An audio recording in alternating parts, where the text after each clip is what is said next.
held high, cause St. Louis isn't ready. Forget about it, goodbye. Hold up, we just saying hi. Five somebody, rise up weekdays. Catch us live, somebody, let's go. Good morning, everybody, and welcome to the Pascal Show. Good morning, everybody. Good morning. I hope you guys are all doing well out there, enjoying your Tuesday, Monday part 2. All right, I hope you guys are all enjoying your time, having a grand old Tuesday. You see what I'm saying? Let me just say this. For a lot of y'all, some of y'all might be thinking, my week has been ruined because I didn't do anything Monday, right? I was going to do a whole bunch of stuff on Monday, and I decided you ended up not doing anything on Monday. Well, hey, this is the reason why a lot of people call Tuesday Monday part 2, because it's another chance to turn everything around and get your week productive. Get your week started on a productive front or energy, okay? So, just so you guys know, it's never too late to turn your whole week around, all right? Tuesday, get your ass up and do something dope. Do something productive. Anyway, before we go into our stories of the day, of course, I have to say this. You know how it is. You know the procedure. Hit that like button down below. Don't forget to crush that subscribe button. All right? Just do us that small little favor. Okay? We got an action-packed, fun, huge, filled show today with a lot of conversations, a lot of things that we need to talk about that I'm very excited about talking with you guys about that have nothing to do with kidnapping not kidnapping. I'm sorry, with missing people. That's what I meant. Nothing to do with missing people. Of course, there'll be more information on those things later on down the line when things pop off, of course. All right. But we got some other stories because there's other important things that are going on, if not in this country, but around the world as well, that we need to talk about today. That's very important. We can't forget the things that matter around this country and around the world as well, aside from missing people, of course. All right. So I got my fam in the house, David and Brian in the house. How y'all feeling today? Good morning. Good morning. Doing pretty good out here. It's been a good day. It's been kind of raining constantly, but other than that, it's a pretty solid week, I guess. Very interesting that it's raining a lot. Like in your, you were talking about snow just a couple days ago or last week. Like, I just don't get it. I don't get the whole rain thing or the snow thing. I don't get it. I get the rain. That's normal. But the snow thing is kind of new to me. Real talk. Yeah. I mean, it doesn't really make much sense right now. The grass just started growing again, and there's still snow on the side of the road. So I don't think the state knows what's going on right now. The state doesn't even know what's going on. No, man. What's going on? That's interesting. Brian, how you doing? I'm doing pretty good. We have a 70-degree weather day, which is nice, but then temperatures will start dropping, which I'm looking forward to because I like the cold. So I don't like the snow, but I like the cold. Oh, interesting. I like hoodie season. I like long sleeve shirt season type stuff. But I'm not a big fan of I don't need it to be too cold. I just like it just right. Hoodie season. You could wear hoodie, be comfortable, or maybe a beanie, and you're not sweating. You feel me? I like it cold. I'll take a negative 10-degree day over a 90-degree day or 100-degree day. That's terrible. That's terrible. That's really cool. The temps one more time. You take one. What? I would take a negative 10-degree day over a 100-degree day. Yeah. I like it cold. I can always put on layers to warm up, but when I'm hot, there's only so much you can do. You can't strip your skin off. That just doesn't happen. So that is very new to me. That is a new one for me. I think you're the first person I know. No, that's a lie. I know some other people that really, really like it. Really like iceberg cold, and I still look at them funny. I still look at them like something wrong with you. Something I keep really my heat wrong on my heat's set on 65. It's nice and warm. something wrong with you. Like I don't get people who like when it gets. This is like when we start to round around back out of wintertime, right? And it's starting to get a little bit warmer. And I say a little bit warmer, like it's still in the 50s. And mother lovers are out here in flip flops and shorts, like they're about to go do some beach volleyball up in this piece. I still don't get why people are like that. Like it's just too cold, man. It's too cold. 50 degrees is cold, bruh. You sitting here saying you have your place at 65. Yeah, That is bad. no, that's a refrigerator. That's that's amazing.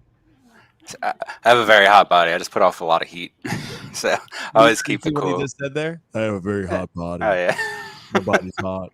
My body's hot. You know what? Let me just say this. Right? yeah, I'm sweating now, and it's only like You just run hot because you have a hot Yeah. body. You have a real hot body. Let's not forget the hot body. No, see, that doesn't make any sense to me. I mean, I run warm too, but at the same time, like I like to be warm. You see what I'm saying? I'm a fairly physical guy, right? And I still work out. I still, I'm sweating at least once a day, right? So I run hot. But you won't ever see me trying to go, ooh, 65 degrees. Comfortable. That's weird, bruh. yeah, you guys take those ice showers after you finish lifting. Oh my Helps get the God. swelling down. Oh my God. What is wrong with you? Do you take cold helps. showers too, bro? No, Y'all I don't. in common. The only reason why I would take cold showers is it's good for the hair. When you wash your hair, it closes the cuticle, it seals the cuticle. But that's the only time I turn up really cold water. Yeah. But other than that, I agree though. If you have a really like badass workout and you've lifted a lot or you've run a lot and your muscles are sore, the best thing you can do is an ice bath. It's true. I used to do it in track all the time. Like right when I would get done with the hard workout, I would go sit in the soaker with all the ice. It'd be like, I don't know, 30, 40 some degrees. And I wouldn't be sore the next day. Anyone who didn't do the ice bath, they could barely get through practice. I mean, okay. I get ice bath when you're like, I'm a G, and this is for the W's, right? And you just go, and you get in there. I get that, but let me just say this: it's not comfortable. But it sounds like for y'all's, it's fine. It's like bliss. You're like, Yeah. ooh, ice bath, cool. You sleep in that piece. You got David in there sucking his thumb. He's that comfortable. It's only like the first 15 seconds that are really bad, and then you get used to it. Right. Yeah. I personally, I can't do it. I just no. I'm sorry, that is not bliss to me. You see what I'm saying? I'm not rocking, bye baby, just gone asleep, so comfortable. That's what I mean. It needs to be, man. People. I need to ask y'all. Everybody in the chat, we're already talking about it, so we might as well. We can't do a poll because I was going to ask like what the temp that they usually do in their home that they consider comfortable, and that could be a very. David just said 65 mother loving degrees up in this like your AC like must be tired as hell right now during the summer. It's just blasting 65 degrees, bruh. It doesn't have a setting. My AC doesn't. So during the summer, it's just on max. You just rip the knob off. You turn it all the way up and rip the knob off. You're just like, I'm done. It's just based on what it is outside. It goes about 20 degrees cooler than what's outside. Wow. So, okay. Because I was going to say, you're not burning up. You're not burning up usually. Yeah, it's usually fine. Yeah, because like by the time it gets 100, it starts dropping. Like the AC will drop down to the 70s. The only time it's actually really hot in the house is when it's like 80 degrees and the AC unit can't quite handle it when it's that low, but it can't cool it down too much yet. But other than that, once it gets hotter, it works perfectly. Yeah, I don't know about you, man. Look at that. Juanita knows where it's at. She said her AC is set to 60. Oh my God. Like I said, your electric bill must be out of this world. 60? 60, really? See, I have I have Right. an evaporative cooler, so it doesn't use much power. It just sits there, and the heat evaporates the water, and then it makes it cold. Yeah, whatever, man. Whatever. The only moving part of my AC is a fan. Everything else just sits there. Oh, and the hoses that put water all over the pads. And that's it. I'm sorry. Like for me, 70. It depends. Like, if I just got done from coming back from the gym or something like that, I run hot, right? So I'll turn it down. But for me, my comfortable area is around 73, 74. That's during the summer, though. Summertime. Okay. But when it starts getting cold outside, man, shoot, I'm turning that off. I'm turning on the heat. I like feeling warm. You know what I'm saying? That's my bliss. I feel nice and ooey and gooey when I'm warm, not cold as balls. All right.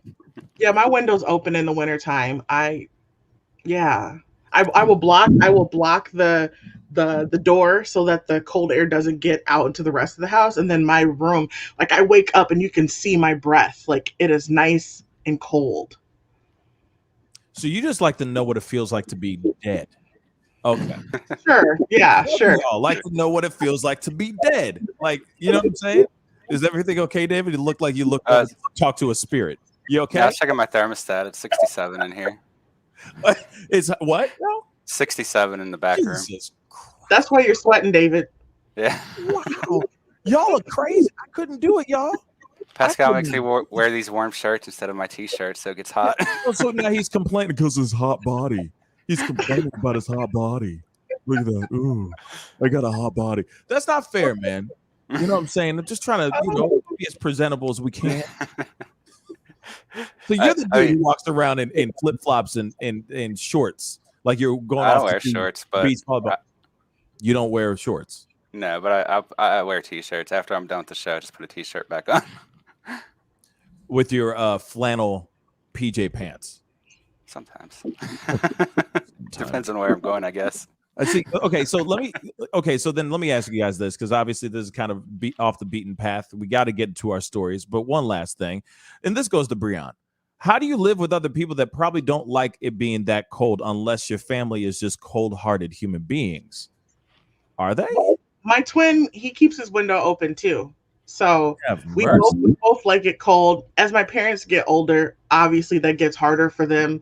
But my mom in the summertime sleeps with like socks on and long pants, pajamas. And I'm like, I don't understand all those layers. But I try my best to block it so that it doesn't. And then during the day, I'll close the window, let it warm up some. And then at night, the window comes back open. I can't sleep when it's hot. There's no way. Like you like going over to a table and touching the table and it being cold as ice. Yes. Oh my God. Oh my God. I feel bad for your dog. No, she curls up with me. Of course, because she cold. She cold. She looks like a little furry bear in the wintertime. Like she grows out all this fur. Yeah, because she's got to survive. Of course. She's mine. She's an extension of me. She got to survive the North Pole. She got to survive Antarctica up in this piece. Oh my God. That's my excuse. My pug doesn't. You can't have a pug over 80 degrees really, so I have to keep it cool in the house because of the dog. Wait, it has to be cooler than 80 degrees, you said? He's got to stay under 80, yeah. Even you then looked that up before you bought the dog, didn't you? You're like, yeah, I did. I'm going to get a dog. It better be cool with cold weather, cold temperatures. If not, you're going to adapt. Yeah, pretty much. Survival of the fittest. Come on, man up, G. Looking at your pug. Sitting, like shaking his stuff. Grow more hair right now. Grow your fur right now. You know what I'm saying? What the hell? Man, I feel bad for y'all. I feel bad for your dogs. Oh my God. Woo! So summertime is just terrible for y'all. Just terrible. Yeah. Oh yeah, summer. Yeah. How do I have two people in the same chat right now, in the same panel, that like it that blisteringly cold? That is so strange. I don't know. I mean, I can do like dry heat. So like going out to Las Vegas in the summertime, like I can wear all black and walk in dry heat and be fine. I just prefer it to be really cold. Like you get me in humidity and I'd rather just die. Like, humid and hot, I can't do it. No. It gets like 110 or 115 here during the summer, but it's pretty dry. It's desert, so it doesn't feel as bad as other places. Unbelievable. I can't. It needs to be. I like to be cool, right? When it's hot outside, obviously, just like any other person. But when it's cold outside, I want to be warm. So you won't see me opening up the window unless I just want that crisp air for a second, because you know how it is. Sometimes you just need to air out your house. You just need to air out your especially when you're just holed up and you're in a box. You know what I'm saying? You're living in a box. And when you don't open the windows, you're not getting that fresh air and all that. So I get that part, but it's not me going, ooh, I need this open while I'm sleeping. I will wake up sick. I will definitely wake up sick. That's just me, though. That's just me. So I like being warm. That is some new information for me about you guys. So I'm already like I'm shivering inside just thinking about what your rooms feel like right now as we speak. They must be just freezing in there. Well, no, because for the show I can't have my fans on. Like if there was no show, I would have 3 fans going in my room right now. So wow. I mean, is that to drown out random noise? Or is no, you have 3 fans? To make it super cold. I like it super cold. You got a ceiling fan, and then you got 2 other fans that are doing this. And then I have like a filtration fan, and then I have just a regular oscillating tower. That just does this. It just goes back and forth. Yeah. My God. You wanted to be a freezer. Wow. Oh my God. Okay. Well, shoot. Okay. Good on you guys. I could not do it. I just couldn't. Trust me, I'd be wearing fur coats. I'd be layering up. I don't know. I'd be wearing your animals on top of me. I don't know. Keep you warm. Yeah, just to keep myself warm. I couldn't do it. You know what I'm saying? I'd be like, I'm at your home. So you guys are like, you hungry? What do you want to eat? And I'm like, hot soup. Anything hot, please. Just give it to me, please. But anyway, I digress. We got to go into the stories and everything. But by all means, everybody who's tuning in right now, please be sure to hit that like button down below and also crush that subscribe button. It'd be great to have you as a part of the Pascal Show family. Anyway, we got to go into our first story of the day. All right. And our first story is about Kanye West. I think Kanye West is getting ready for Halloween. I think that's just what it is. I think he's in this Halloween vibe. There's some other stuff about Kanye, or actually Ye, legally changing his name as well. David's got the story. What's up, man? All right. So, like you said, Kanye has just changed his name from Kanye West to Ye, like in Kanye, not Ye, like in Yeezy. But so this is it was passed by a judge last night, actually. So he's gone through the entire legal process to have his name changed. And the judge, Michelle Williams, said in court documents that the rapper originally filed the petition to change his moniker in August, citing personal reasons.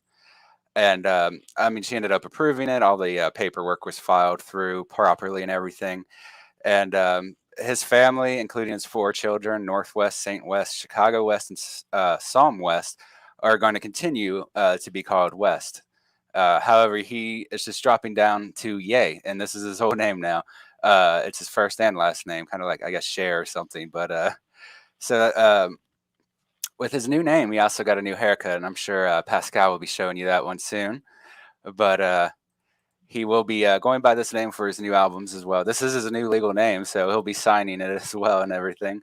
But it's considered kind of interesting just because his Kanye's name, his previous name, was considered worth several $1 million. However, I guess we'll see how Ye does as far as profitability of the name. But it's still tied to Kanye, so I expect it'll become very profitable very quickly. Yeah. Yeah. Let's take a look at it. Let's take a look at the hair. Let's take a look at the hair, shall we? Yeah. Let's just. I'm just gonna show it to you guys because what is this? That's just the back of his head. Yeah. What is that? Yeah. Reminds me of my friend who decided to cut his hair after taking an Ambien. It ended up like that. Pretty close. I mean, it is such a cluster F. Like I don't know. Like, I wonder if his hairstylist was like, I call this kerfuffle. I don't know. It's just, to me, this doesn't make any sense. Yeah. Amy Welsh was like, duff. Yeah. The F. I'm wondering what he's like. He literally is like, I call this kerfuffle. Like, ooh, that's deep. But yes, this is what's going on. I think there's another side angle of his haircut. Look at that. Look at that. Please, somebody explain this to me. What is going on here? That's called intentional alopecia. What in the world? I love that. Intentional alopecia. There it is. Now, obviously, this is the fresh cut. This is like, he just got it cut. And this is like 2 days later. You see what I'm saying? That's 2 days later. You know what I'm saying? This is like fresh out the barbershop, feeling good. Well, I mean, depending on, what I'm saying. But feeling good about the haircut because it's clean, it's looking good, all that is, you know what I mean? But then this is the day after when you fell asleep on it. It just looks like somebody started hacking at his head with clippers, like someone said in chat, a child, because it looks like a child started deciding to cut his head bald or like trim his hair bald, and got bored halfway through. Yeah, it's just like, man, this is a good job. I'm an 8-year-old boy. It doesn't matter how I cut my dad's hair. Well, what's interesting is this one's so confusing because look, this is fresh, and don't get me wrong, it's still a cluster, in my personal opinion, it's still a kerfuffle, right? But I don't think he knew how to like brush it. Like, I think he was like, wait, do I comb it this way and then comb it that? How do I like this? Which way should I be brushing my hair right now? You see what I'm saying? Like, I don't think he even knows what to do with it. So he's just like, F it. What's done is done for the photo shoot. I'm just going to let it be what it is. Like I said, this is the day after, but he's like, what do I do with this? It didn't come with a manual. It didn't come with instructions, baby. So, yeah. Kanye. Oy. Now, the thing is, with this, well, let's go back to the fresh cut because it feels like it makes sense, right? When you look at this, when it's fresh, right? But it makes you wonder, because of course we're all going to be quick to sit here and go, "Oh, he off his rocker again. Oh, damn, there it is. He's manic again." And you got to remember, it is Kanye West, and he's going to do all kinds of crazy stuff. Is this a publicity stunt? Is this a glimpse into his psyche? Right now, because I don't know what kind of stuff he's going through. I mean, he has moved on as far as the divorce from divorcing Kim Kardashian. He's dating some Russian supermodel. I think she's Russian. I don't know, some supermodel. Like, is this a glimpse into his psyche, or is this just him trying to express himself with his hair? I mean, we've seen weirder things. I mean, shoot, Dennis Rodman.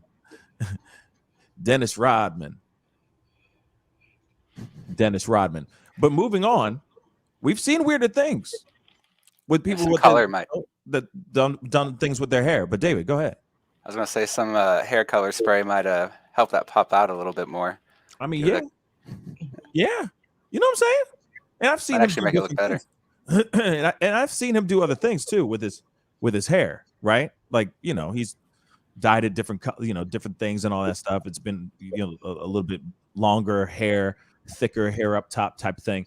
I've never seen this, so I don't know what's going on. If that's just him trying to express himself. Now, the only fear that I have is that there's going to be other mother lovers that are going to want to try to do this.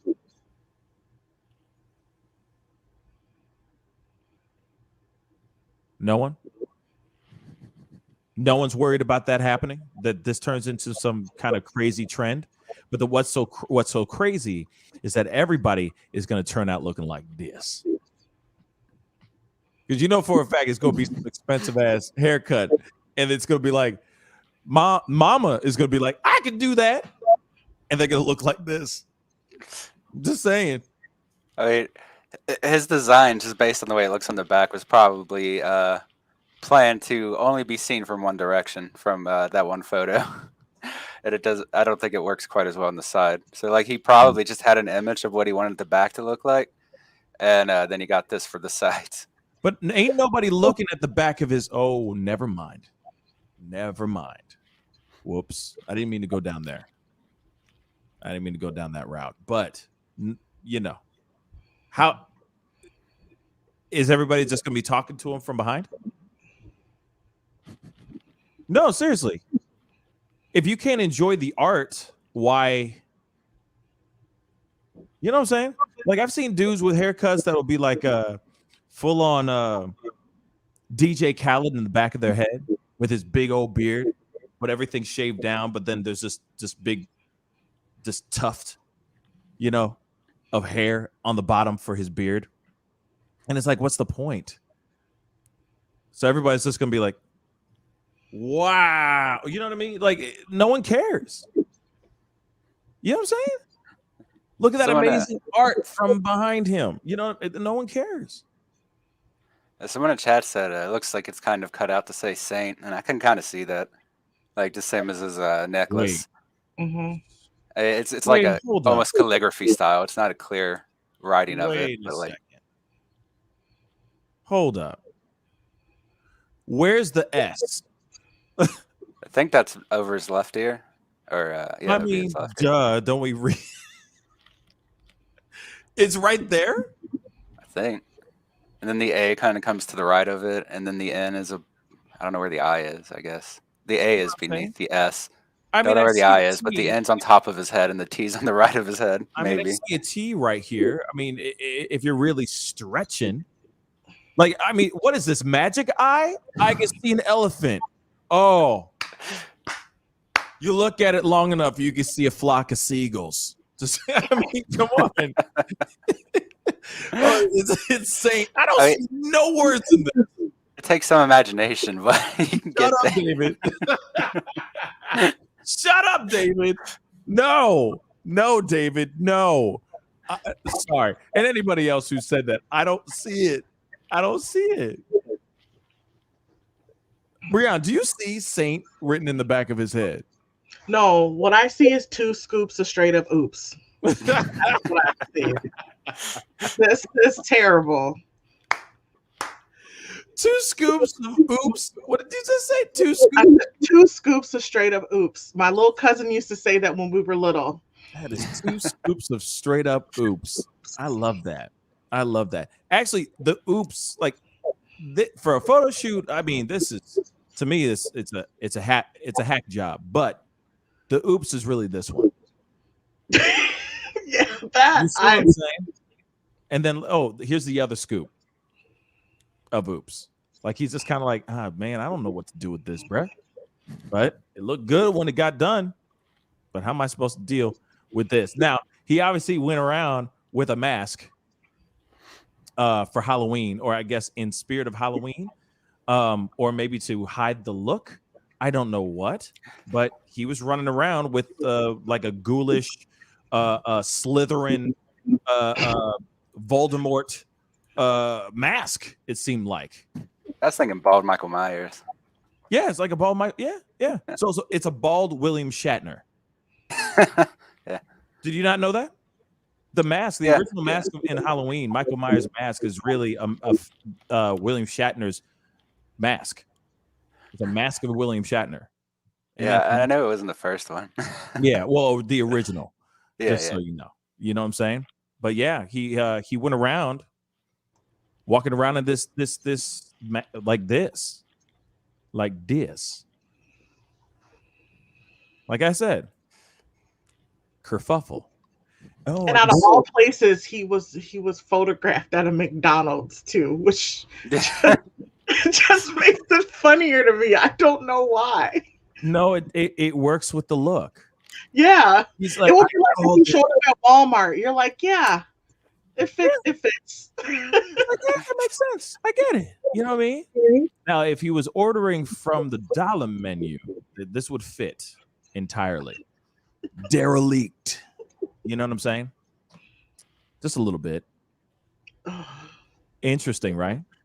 And notice, like, if you look at his pants, it's like the haircut matches the whitewash on the jeans. Oh, wow. No, see, okay, the whitewash on the jeans kind of match this. Oh, no.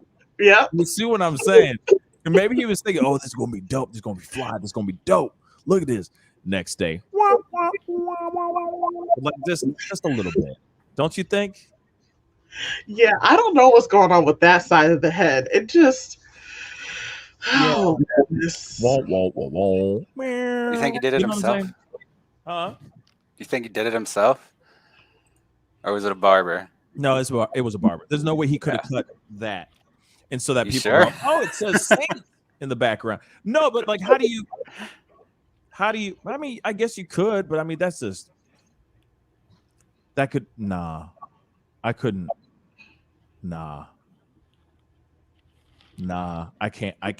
can't do it. I'm not giving. That had to have been somebody. That had to have been somebody else that did that to his ass. I'm sorry. I am so sorry. Susan says, comments. Thank you so much for the comments on YouTube. She said, I 100% love him. He's a true artist and he's doing his thing. Much respect and love. Now, there's nothing wrong. I mean, it's his head. He could do whatever he wants with his head of hair. But it does spark a lot of questions when you see it because you're wondering, what is this? And I get it. Kanye is, a little avant-garde, right? He likes to think a little bit outside the box. This is, when you see traditional haircuts and all that, they don't normally look like this. It's something different. And I feel like maybe it is a expression of where his mind is at. I mean, come on, let's be real. His mind isn't all fully intact. He's going through some things, y'all. He's been going through some things. I guess he wanted to celebrate with the McDonald's Happy Meal fish sticks. And then didn't a lot of this start, a lot of his mental health really start after the death of his mother? And isn't that the name of his new album? Donda? So, yeah, if he's going through some stuff, maybe something did happen. I mean, you name your album after your mother, or it just happens to have the same name, and then we're starting to see these things surface again. I mean, it's possible, or it's just possible he's just using that as a way to have that come out in a creative way. I don't know. Maybe he's thinking about the past. I can't say, but it's just interesting thinking about those things. I think when it comes to, excuse me, I think when it comes to the death of his mother, obviously it's a tragedy. Obviously it's terrible. You don't want to lose someone you love, especially in the way that she did die. It is terrible. But at the same time, it was unexpected, to be really honest. But I'm going to sit here and say this. I think he's always been off. I think things just augmented even more after the death of his mother. I think he's always had issues. But I don't think it came out really until after. And everyone goes, oh, it would happen because, the mother died and all that stuff. I'm like, nah, I don't think so. I think he already had moments beforehand. And then obviously now everybody starts to look at it and really look, because he started doing more. He started speaking out. He started being Kanye. He started becoming himself, being himself in the public eye even more than usual. That's what I think. I don't think it was I don't know. I don't think it was only the death of his mother that made him lose balance, let's just say. I think he wasn't balanced for a while. And that's possible, but sometimes with events that hit hard, they can trigger a further downward spiral. Just like, for example, a person can have schizophrenia, or be susceptible to developing it, but then not have it, and then take a bad batch of weed, for example, and then trigger it, right? So there are events that can happen that trigger something in a more intense way. So sure. So it's possible that someone did have it, but were the symptoms as bad? At least for me, when I noticed the spiral more, it was after that. That doesn't mean that it didn't exist before. True, but that's what I'm trying to say. No one noticed about the spiral until his mom died, and then everyone started looking and going, oh, he's losing his mind. I think he was already losing his mind before that. And yes, I think that people started to look even more when his mom died. I think he always had something. And I think he always had moments that maybe weren't out in the public eye as much. But of course, once the mother died, you know how it is. Everyone's quick to go, oh, he was, he or she, they were so close with that parent. Oh no. And then everyone starts to really watch that person, because they're like, oh, you see how close he was with his mother? And then they start watching. That's when they start to care, because they're waiting for the train wreck to happen. When the train wreck already had been happening. You see what I'm saying? Before that. But David, go ahead. I was going to say also, since his mother died, his kind of support network has changed considerably. I mean, he's divorced or separated from his wife. I don't know if the divorce went through or whatever yet, but I mean, left that. He doesn't seem to have his children in his life anymore. And for the most part, he does seem to be more isolated while he's working on these albums. Like you said, he has a new model girlfriend, but other than that, it doesn't seem like he's really making public appearances with that many people. He's almost always by himself at this point. Yeah. And I mean, if he's by himself and he's just working on these albums, he is going to have kind of, if he does have those bipolar thoughts, they're going to become more recursive without anyone to challenge them. And it will make him more eccentric, or I guess crazy, if he continues to be isolated like this and doesn't have anyone to kind of bring him back to the more standard kind of behavior that you would expect from people, I guess. And I think you do. I mean, I don't know anyone with bipolar, but I do know people with mental health problems, and they do need that kind of stability there to overcome their problems. And he doesn't have that anymore. He doesn't really seem to have anyone to support him since his mother died. And I guess his wife seemed like she was trying, but he wasn't very responsive to it. So there's no one really there to kind of work with him right now, because the people that are closest to him, he's kind of shut away to some degree, and he doesn't have anyone else. Yeah. I mean, you ain't wrong on that. It does seem like he is kind of alone on this road, but you never know, because of his mental illness, he might be pushing a lot of people away, because he just doesn't want people telling him what he can and cannot do. I'm sure a lot of them want to get him the right kind of help, the right kind of medication, and all that. And he might be just pushing people away because he's just like, I'm me. I'm Ye, right? I'm Kanye. I do what I want to do because I do dope things, right? I don't think that there's anything more that people can do if that person's not willing to take the step towards trying to help themselves too, right? So when it comes to this whole thing, it is very frustrating. It is very sad. I mean, here it is. He could have just done that because he just wanted to be different. It could be nothing other than that. Okay. I mean, I see people who have different, every strand of their hair is a different color. They dyed a different color on every strand of hair on their head. That does not automatically mean that this is a sign of mental illness. It's just somebody who wants to stand out and be different. But because of his recent, just his past couple years of the things that he's done, people are quick to automatically go, oh, something's up with him. Something's wrong. And this could very well be a sign of something's not right. Or it could have been just him going, hey, I want to do something different with my hair for this particular shoot. And now I don't know how to brush it. Now I don't know how to maintain that look. That could be it too. But then wouldn't you just shave it all off when it's all done? You know what I mean? When it's all said and done, shave it all off and start new. Clean slate type thing, right? I don't know. Chuck D just said something that he ain't wrong. He ain't wrong. Especially a black person would make a statement like slavery was a choice in sound mind. Yeah. I mean, this is a thing like where, like I said, he has a history of saying or doing things where we're like, oh, Kanye, you know what I'm saying? Bruh, why?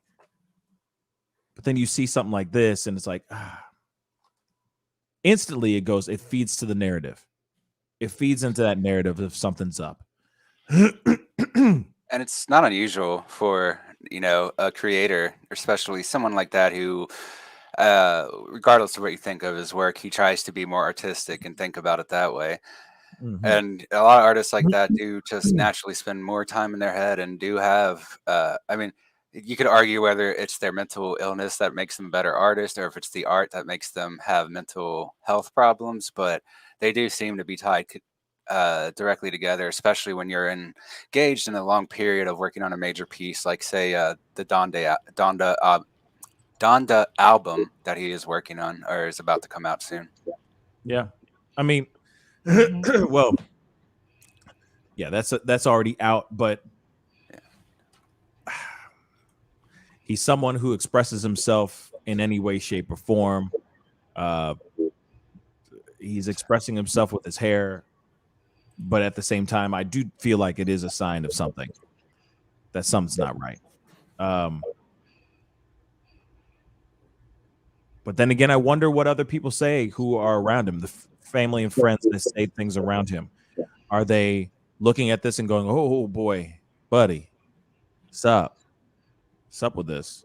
Or are they going, yeah, man, are they enabling him? Are they giving him the thumbs up and being like, yo, man, that's fresh. That's dope, man. That's genius. I guess only time will tell. You know what I mean?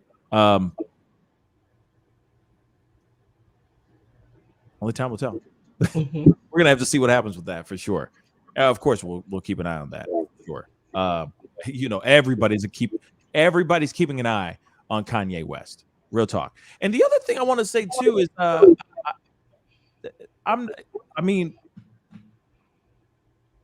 McDonald's is like the universal food. Seriously.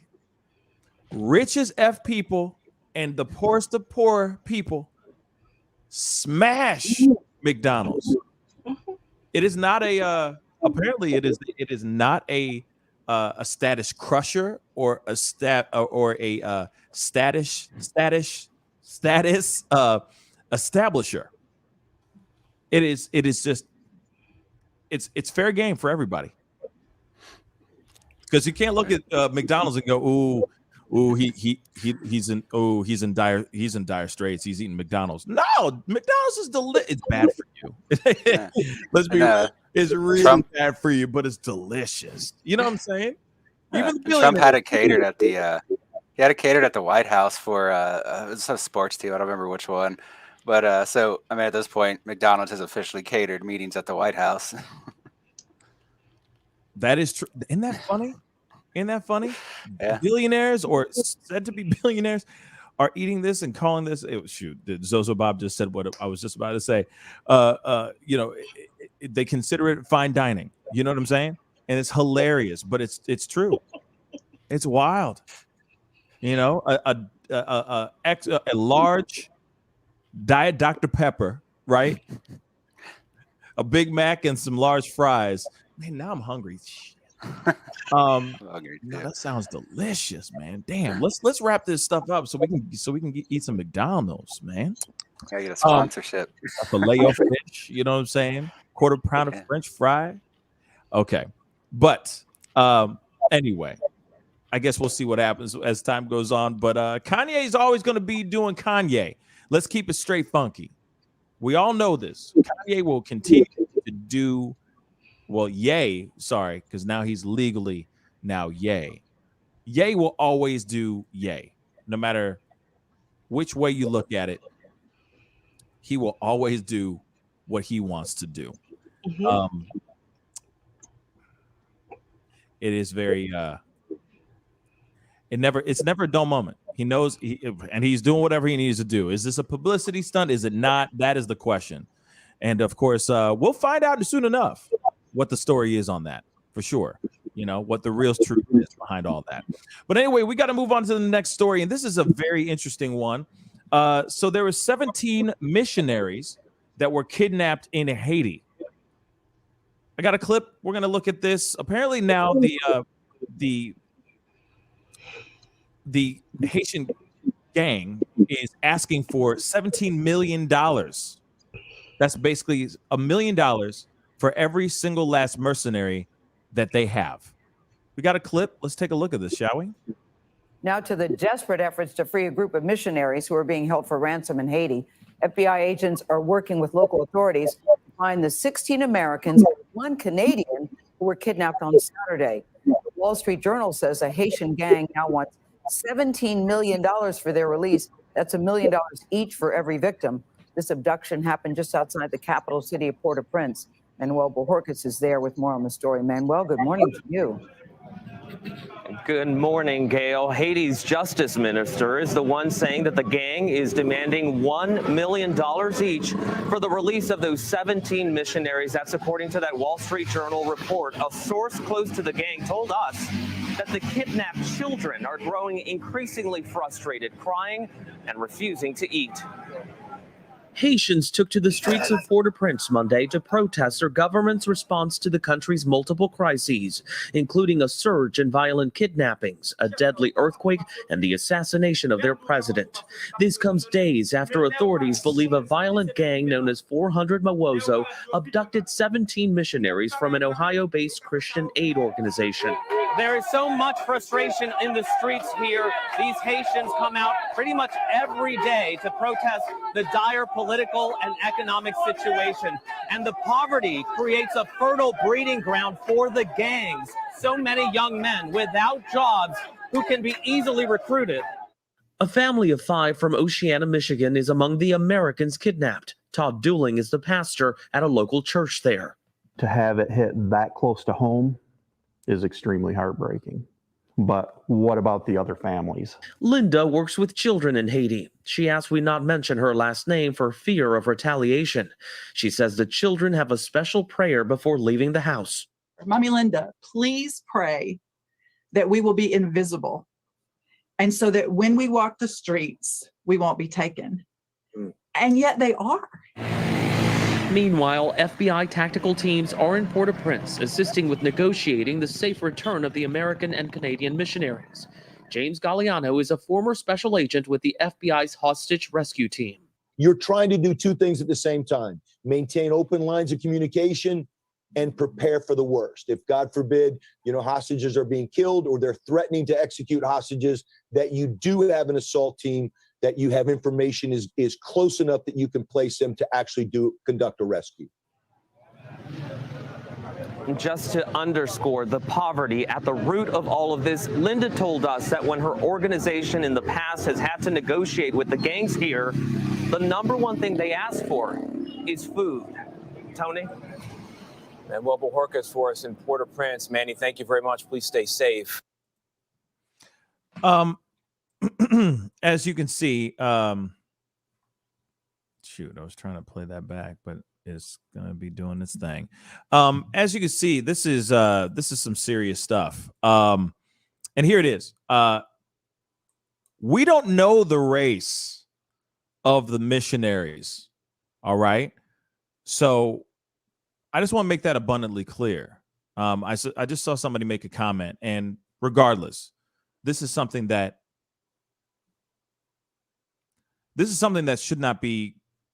should not have happened. Haiti's just messed up beyond. I mean, it is FUBAR right now. Haiti is FUBAR.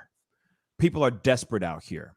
I'm not justifying kidnapping of anybody, but I'm just saying the streets out there are in turmoil. The streets are on fire. There is no money. There's no way of earning a living. People are starving. This gang has now gone out of their way to kidnap 17 individuals. 17. Some children and adults. Because they feel like this is their last ditch effort to get something so that they can survive. But I'll say this is wrong. This is terrible. This is not going to end well. I'm just going to say that again. This is not going to end well. This is not going to end in that Haitian gang's favor. Things are just going to get worse over there before they get any better. And what's frustrating to me about this is that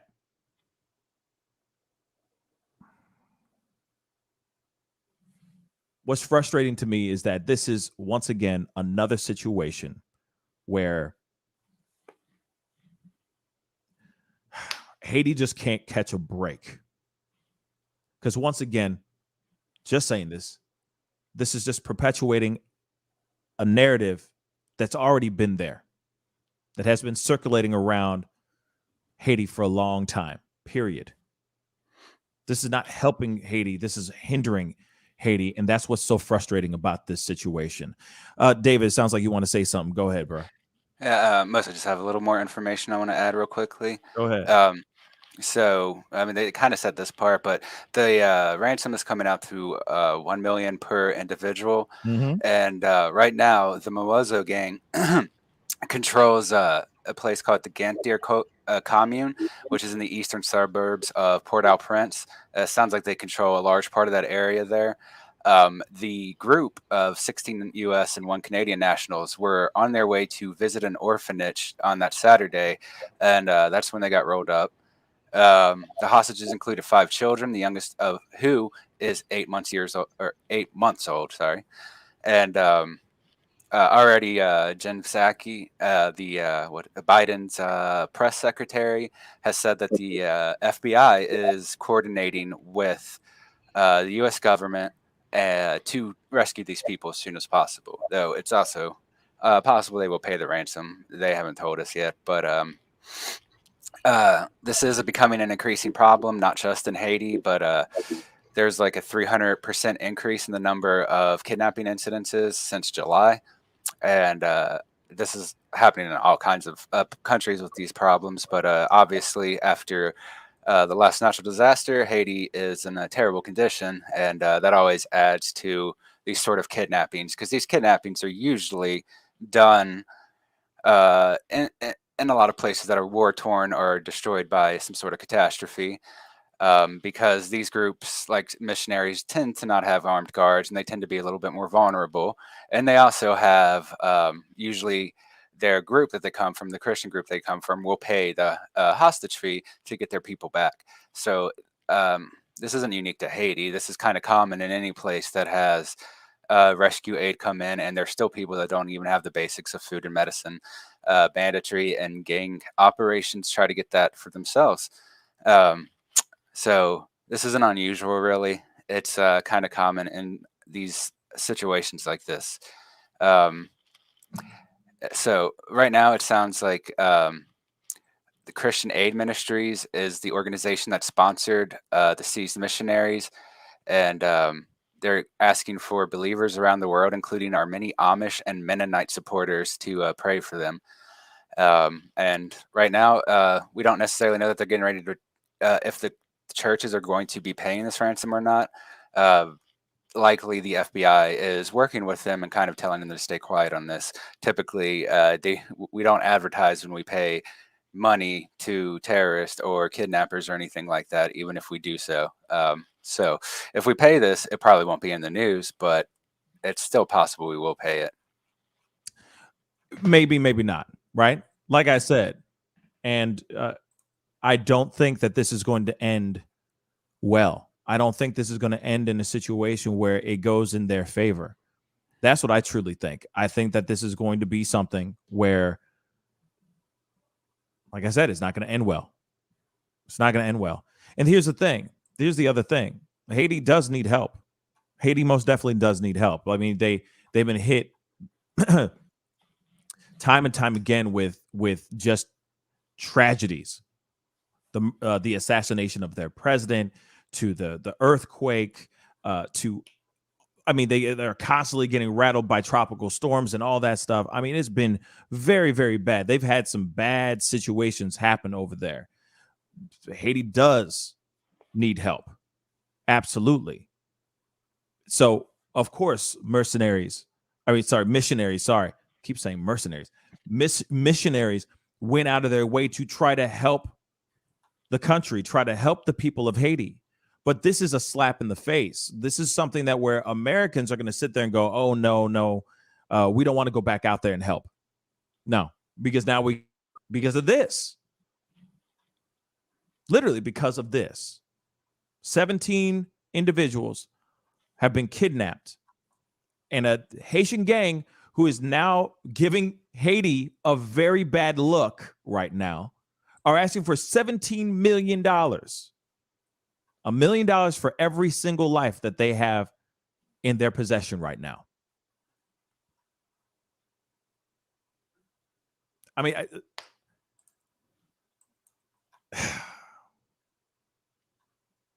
it's crazy. And I know some other people.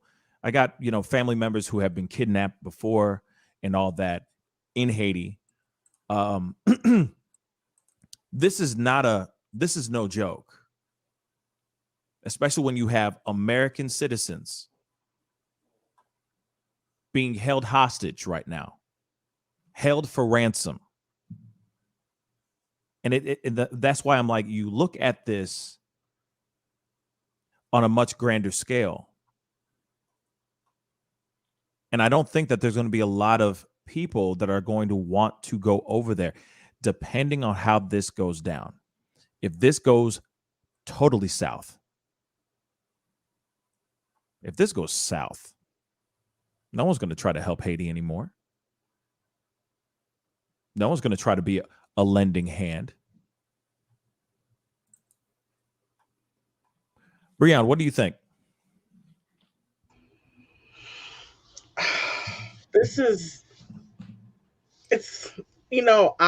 I feel conflicted because it's like no one deserves to get kidnapped, but I also feel like, why do we still have missionaries? I personally don't think that they do as much good as they think they do.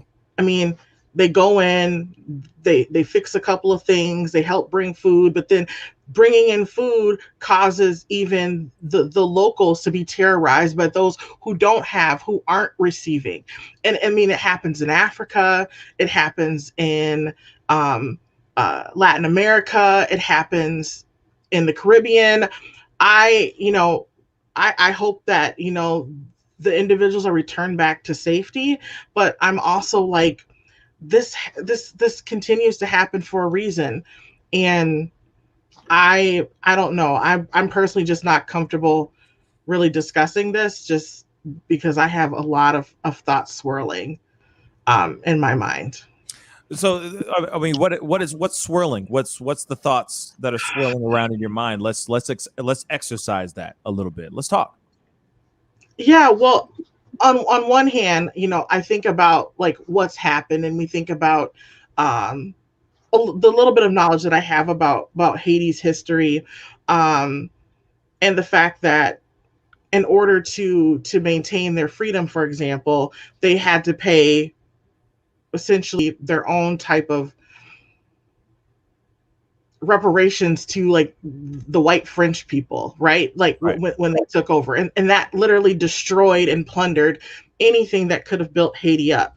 But not only that, Western nations continue to ostracize Haiti. We see all these people getting returned to the other side of the Mexican border when they need help, or they're being deported back to Haiti in these types of conditions. And then suddenly it's like there's like we're reaching out for help, we're asking for help, and no white nation is giving us help.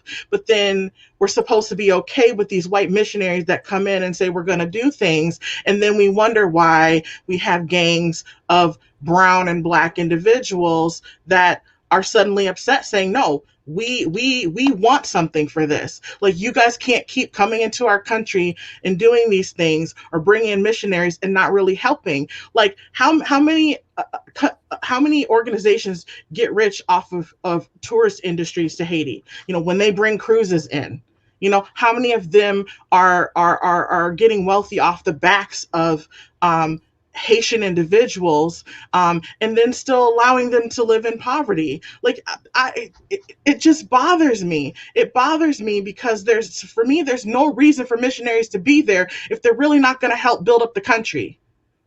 And oftentimes it's these white American missionaries, and I'm not saying that these folks are white, but I'm going and looking at the site, and I'm looking at it, and I'm like, well, it's a good probability that they don't look like me.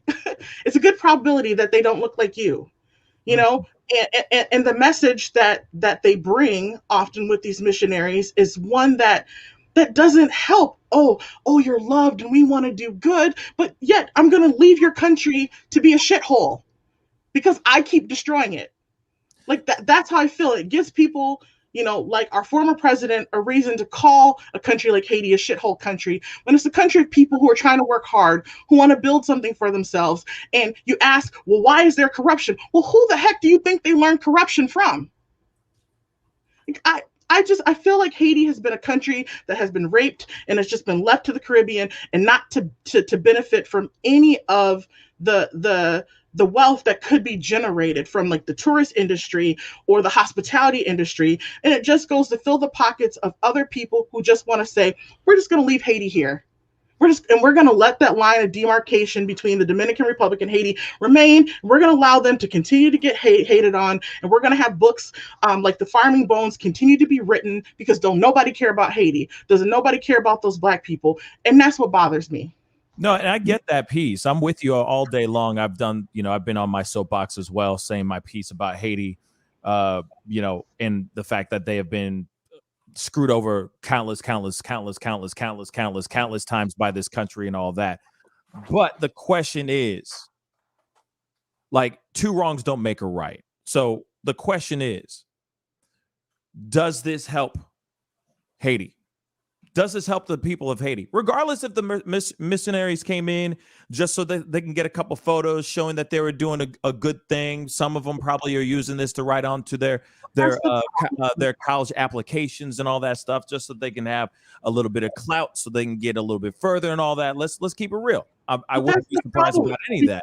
Does it help Haiti? But that's the problem, is that oftentimes when it comes to brown and black people, a small subset of people destroy it for all people. And it seems to impact communities of color more, that kind of thinking. Like, does it help Haiti? But yet we can look at Germany and look at the extreme things that happened there, and we can say it was a subset of people that destroyed it, but it's not all of Germany. Why is it that it says, does it help Haiti as a whole? Because a small group, because we're conditioned to believe that a small subset of people can ruin it for other people who are black, and then we start to have this horrible view of all of Haiti when most Haitians are not like this.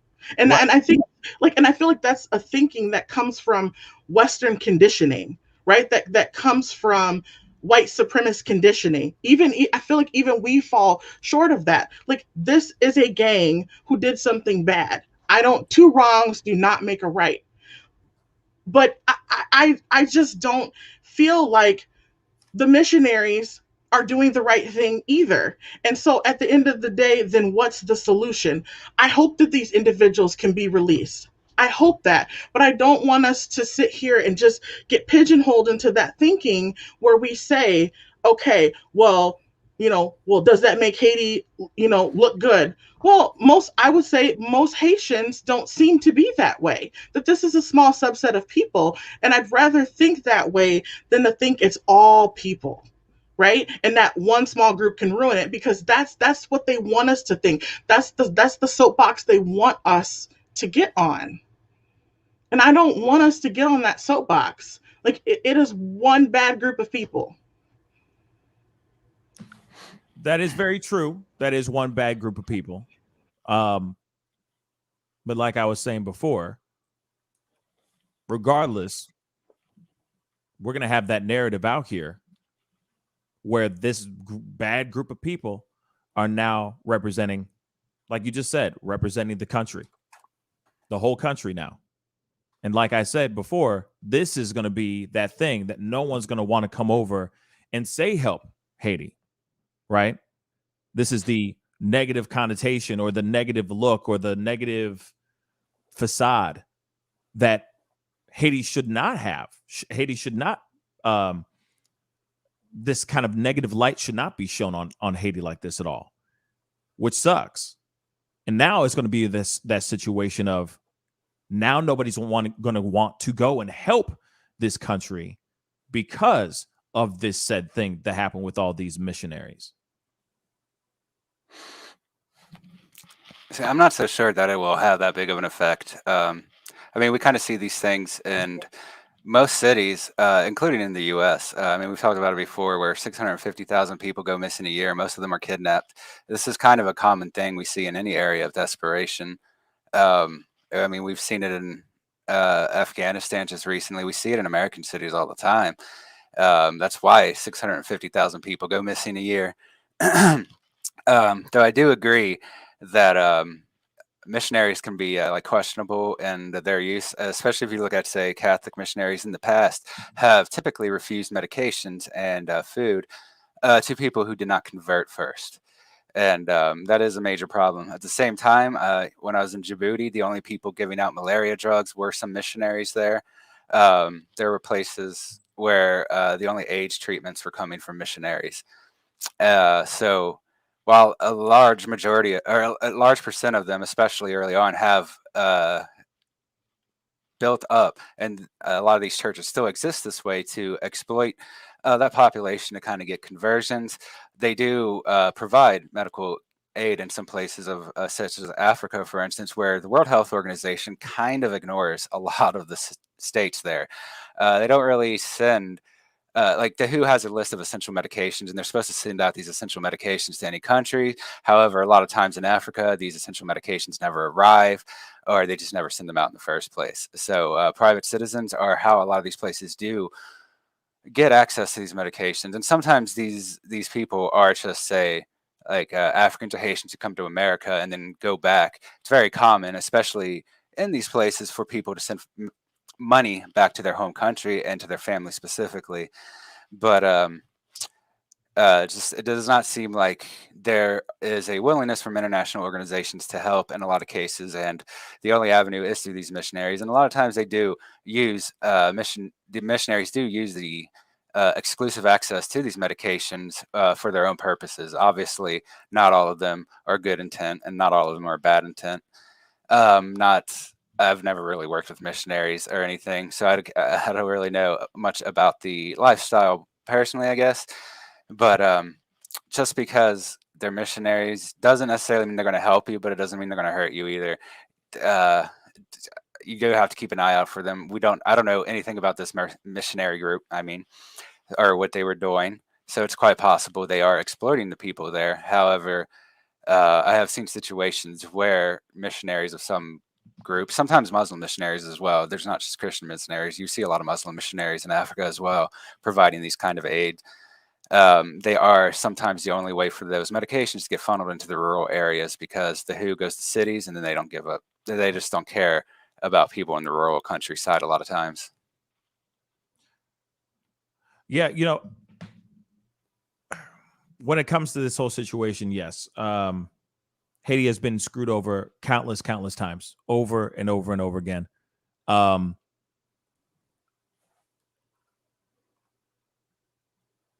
The thing is, and there are a lot of people out there that try to use or exploit, or have been exploiting the country forever. Yes, there is a lot of frustration and anger out in Haiti. Haiti's really messed up. Haiti's been really messed up. Regardless of anything, it is terrible that these people have been kidnapped. I really do hope that they figure something out, but I do have a feeling that this is not going to end the way that I think that gang wants it to end. At the end of the day, I really don't think that America is going to spend $17 million to get these 17 missionaries out. I think that they're going to use brute force, and it's not going to be pretty. That's what I think on the situation.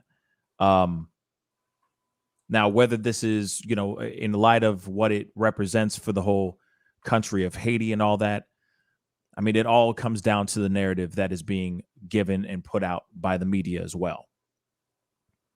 No matter what, whether the history, no matter what the history of Haiti or the history of Haiti with America, and the relationship with America and Haiti, regardless, at the end of the day,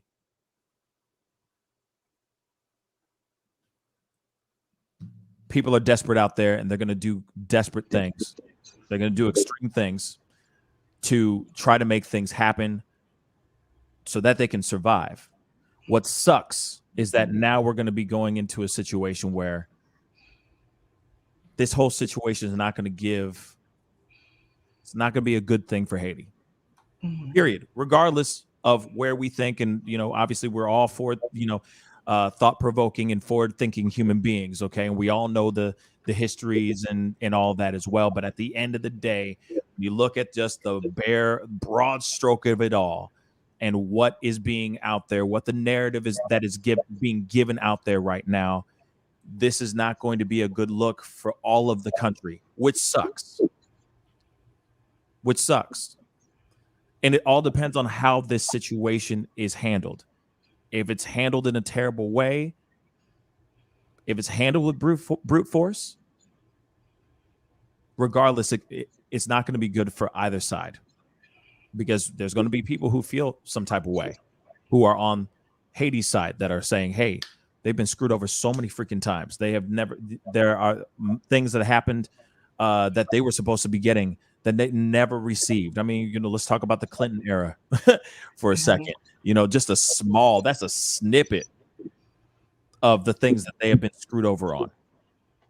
That country has been just ransacked and been ravaged of its natural resources. I mean, you name it, it has happened to that country. And I think at the end of the day, when it comes to all this,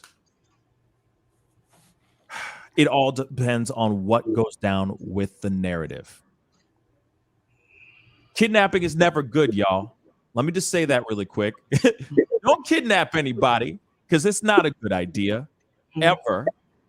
But now we have this being saying, okay, this is all of Haiti.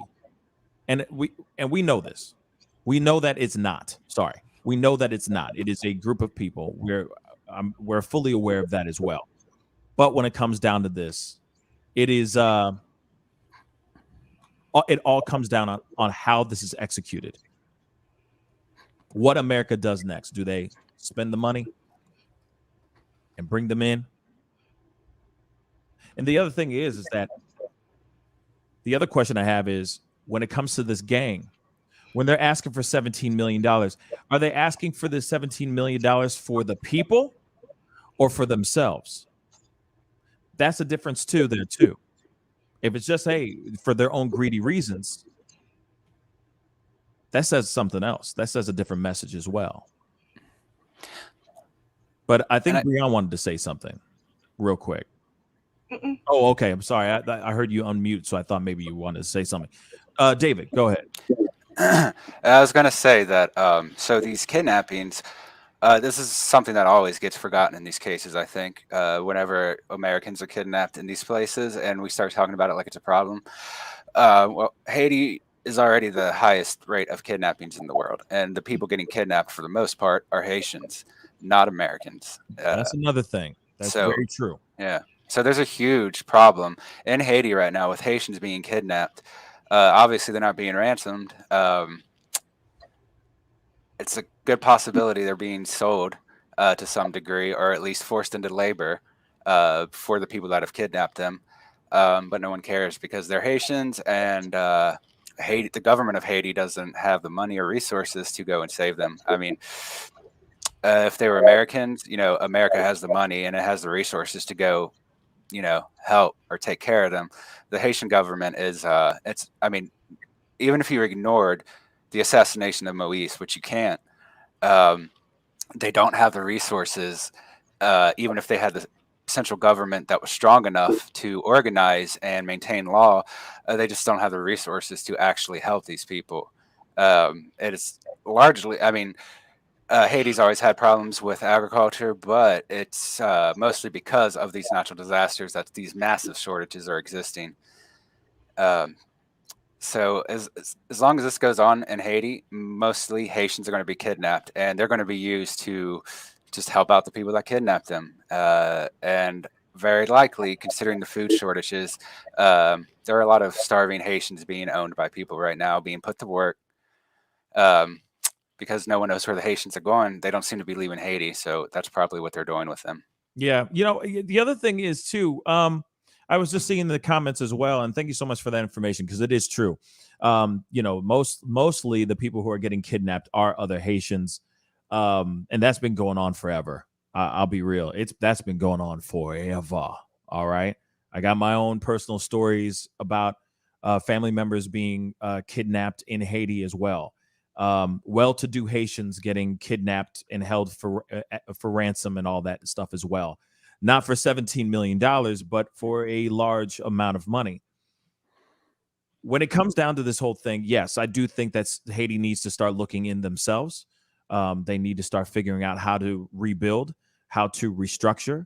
But I don't know if they know where they need to go to do that.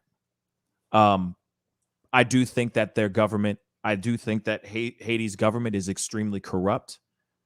There is no way that things are going to be able to change unless the change happens within the inside of the government. But it is so deep-seated with corruption that they would have to gut out everything. They've had countless presidents in office that have done so many dirty things. That it's almost gotten to the point where it's like they've effed up that country beyond recognition. But here it is, though. The Haitian people can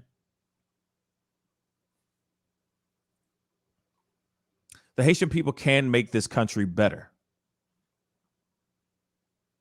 But I don't think that they're listening to each other. I don't think the country's actually listening. I don't think the government are listening to the people. I feel like maybe it's a thing of like, I'm not sitting here saying that there should be full on civil takeover, but there has to be something done within the government where they start to restructure. But when you start having presidents getting assassinated and you're finding out certain people, elected officials may have their ties within that assassination. Things get really, really hairy. And then, of course, the people are hearing that, and that's not making things any better. So I don't know. I'm just hoping that we can find a way to find that balance, to find something a little bit better. To find something better for this country. But I don't know where it needs to begin. I don't even know where that's what's so sad about the situation. It is so messed up over there. Where do you begin? You know? And like I said, I mean, you know, maybe America needs to not have anything to do with Haiti in the first place. Maybe that's what it is. They just need to step away completely. Maybe that'll help Haiti figure things out. Maybe I don't know. I don't know. I don't think we. It's not that we don't know how to help. I just think that we don't do the things that we could to help in the right way. Like I don't think that the U.S. from a governmental standpoint wants to help. So therefore, it's pointless to get involved. If you don't want to be there, you're going to do more harm than good. And that's from a government perspective. You know, to each missionary, that's their own, but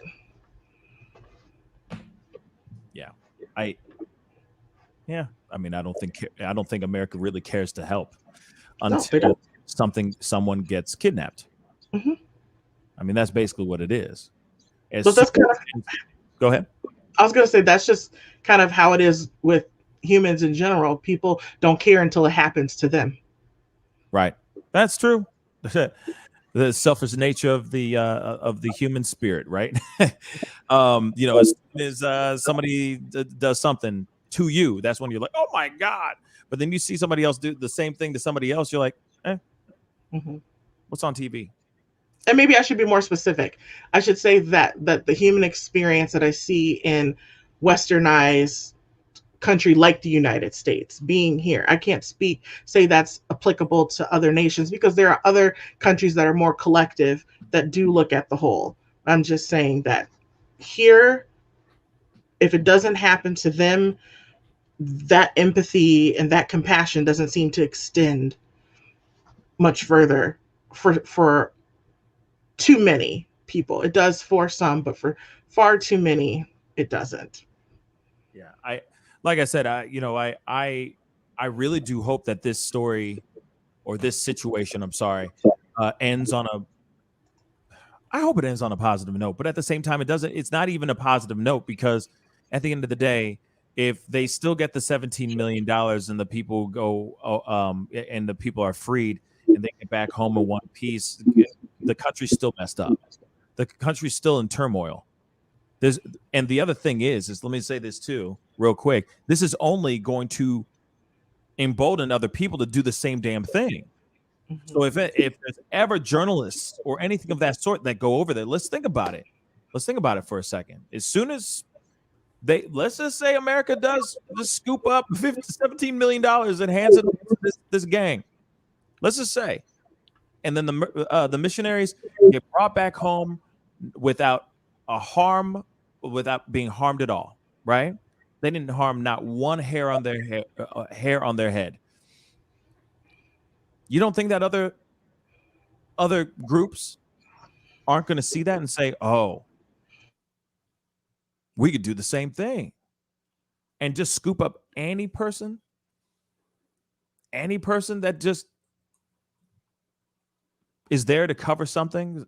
Any CNN, well, Fox News is not going to be there, but CNN, MSNBC, any of those news media outlets, you don't think they're just going to scoop them up real quick and go, we demand $3 million or something like that for these people?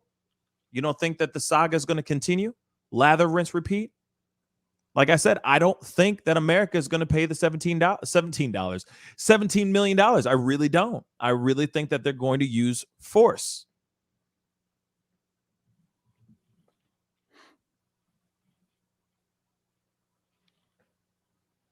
Just a thought. And then this is going to keep repeating itself. Then next thing you know, no one's going to go over to Haiti.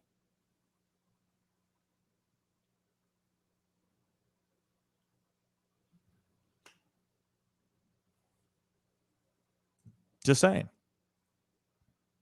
And it's what's wild to me. I just have to say this. What is absolutely wild to me is that there are two countries that share the same island, Hispaniola. All right. That's what the island is basically called. You have Haiti on one side, on the left side of the island, and on the right side of the island, you have the Dominican Republic. All right. DR. And what's crazy to me is that you have Dominican Republic that's flourishing, doing just fine for what it's worth. People always fly over there to vacay and all that all the time.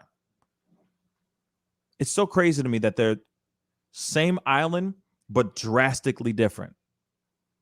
One is lush and beautiful, full of greenery. And then you look on the other side and it's just, like I said, ravished of its natural resources. Ravished. But you don't hear these kind of stories going on in the Dominican Republic. I mean, you hear crazy stories over there too, but you don't hear stuff like this, right? You don't.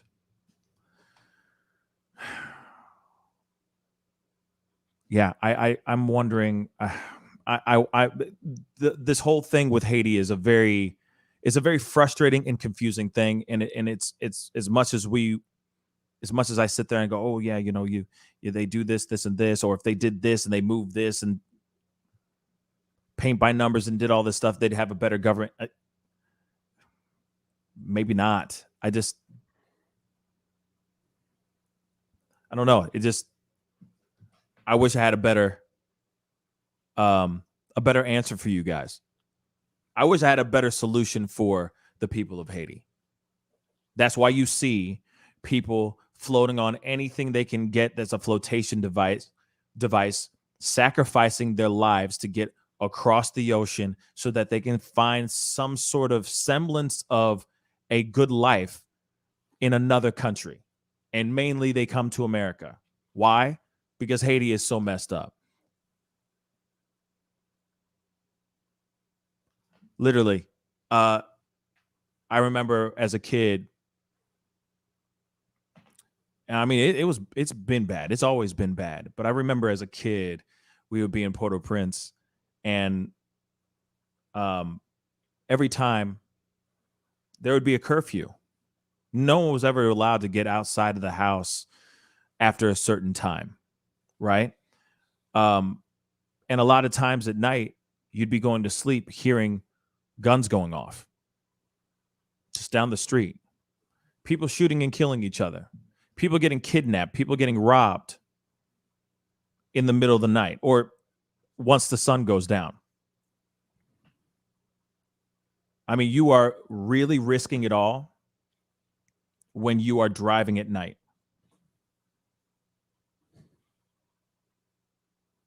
When the sun is up, you're good to go. Nighttime, good luck.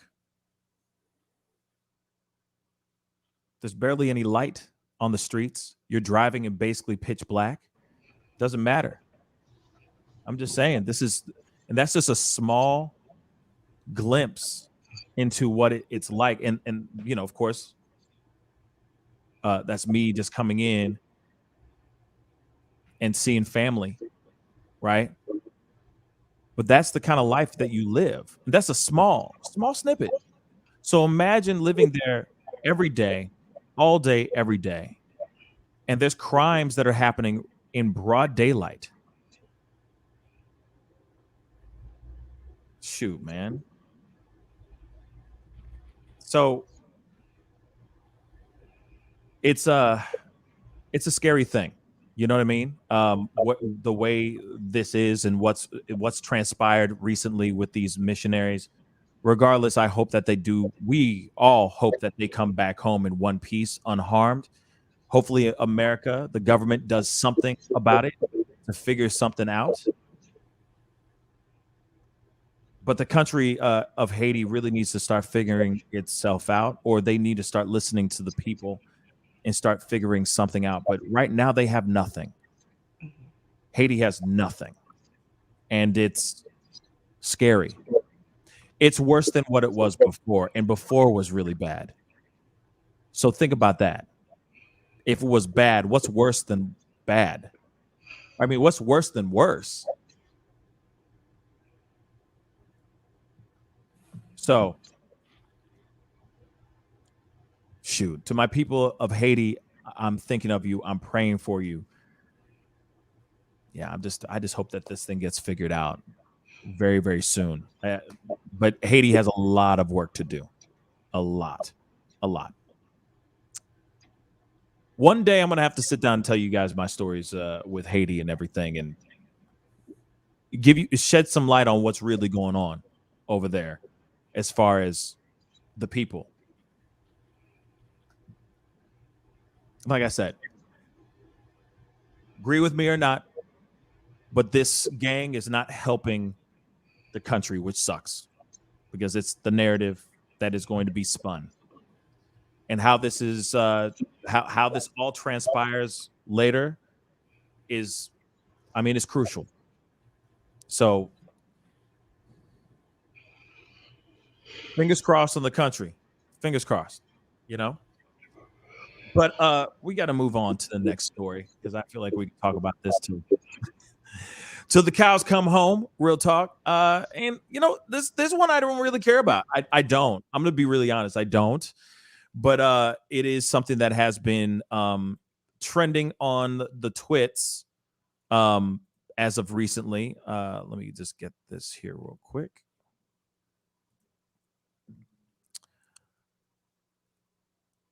So, all right, y'all remember Meghan McCain, right? You know, she was on The View, name dropper.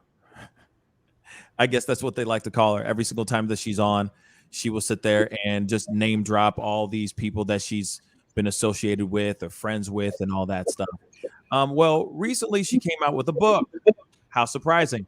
Just a few months ago, she said, hey, I'm not doing any more of The View. I'm bouncing out. I'm chucking up the deuces and I'm gone. And now she has come out with her own memoir. And some of it's fairly interesting. One in particular, she is talking about, yes, Zozo Bob, Meghan, my quote unquote, my daddy is McCain. Yes, absolutely. Just the, you know, my daddy is John McCain. You know, she drops names. She likes to drop names. Anyway, obviously, as we all know, she was for the last 4 years, she was a host on the View, and I feel like she was one of the only conservative voices on the show, right? So apparently in this new memoir, Bad Republican, Meghan McCain talks about her last 4 years of her life as the conservative co-host on The View, as well as dealing with the death of her father, what else was new, Arizona Senator John McCain.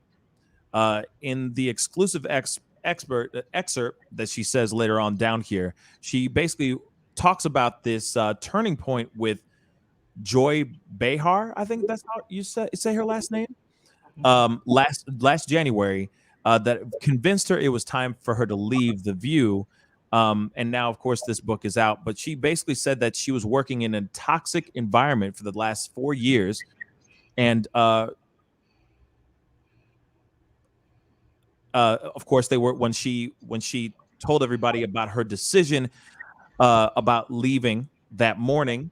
When she told everybody the morning of, people were surprised. But Joy Behar apparently went to her one time and said when she was off on maternity leave, she said, "I didn't miss you. I didn't miss you at all."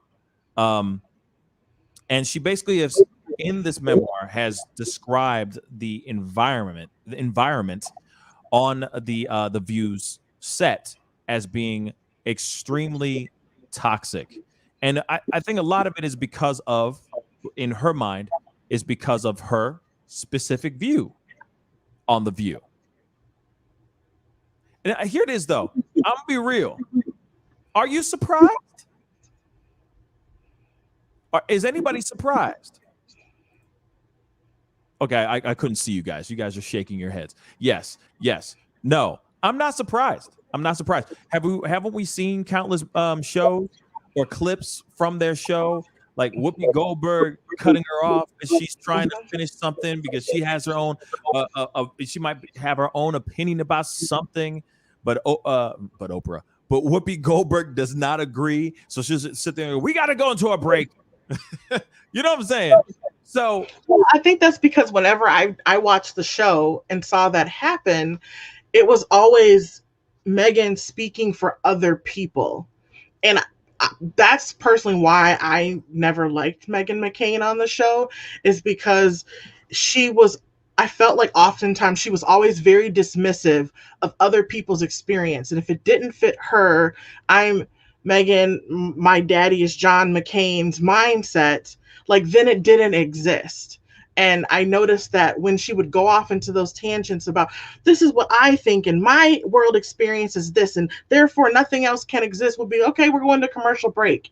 Now with Joy, I don't like Joy either, but but their relationship was really contentious, and you could see that on the show. But sometimes I felt like, Meghan was dishing out exactly what she couldn't take on the show. And sometimes I thought, I'm like, well, you reap what you sow. And some of the stuff that you say on the show is really hurtful, but then you expect people to be nice to you. And that's how I feel about Joy. Joy's the same way. Like, she doesn't like the pushback, but yet she can be nasty herself. And I'm like, you're going to reap what you sow. It's the same thing, except Joy has been on the show since its inception. Right. So it's a lot harder to get rid of Joy than it is to get rid of Meghan. True. I also will say this though too. She is the only, from my understanding, she was like one of the only conservative voice in that entire group too. So no matter what, she's going to have opposing views regardless. At one point there were two. At some point there were always two. I think they had two conservatives, because one sat in between. I feel like Joy and Whoopi. There was one that sat there. I don't remember who it was. And then it was Sunny, and then it was Meghan. And so it was kind of like 3 left, 2 right. But then often even the 2 right seemed to be like one was reasonable and one was on the extreme end. Right. Yeah, no, I think somebody else said in the comments, like the talk show sets are always toxic. I don't think that at all. I don't think that at all. I think there are some. I also do think that if you got to remember, this is a channel, and I'll touch on what you said earlier, Breon, about her energy, right? Her attitude, her energy. But one thing I want to say is this: of course, it's going to be a toxic show or set. You got a bunch of very, very strong-minded, heavily opinionated people that have opposing ideas. Some are a little bit more extreme than the others, right? And you're putting them in the same set at the same damn time. What do you think is going to happen? Of course, there's going to be some sort of toxicity that's going on in the room, because here it is. You got somebody like Whoopi that feels one way, and you got somebody like Meghan McCain thinking another way. That those two people are never going to try to see eye to eye. You put those two people in a room, of course, it's going to be volatile. Of course. So I'm not surprised about that. It's the same thing with the other show that Sharon Osbourne was on, right? Same thing. It's the same concept. It's a bunch of women with varying opinions, heavily opinionated women talking about things that are going on in the world, saying what they need to say, right? Of course, it's going to be a little bit toxic, right? So when it comes to Meghan McCain and her demeanor and how she is, what are the chances of the producers saying, we need you to be a little bit more bombastic? We need more of this. What you just did today, you need to do more of this. Just saying. Think about it. I mean, what if they're just like, hey, we need more of this because it brings views. Salacious. We want this kind of stuff. We need this tension. And so they add it, they amp it up.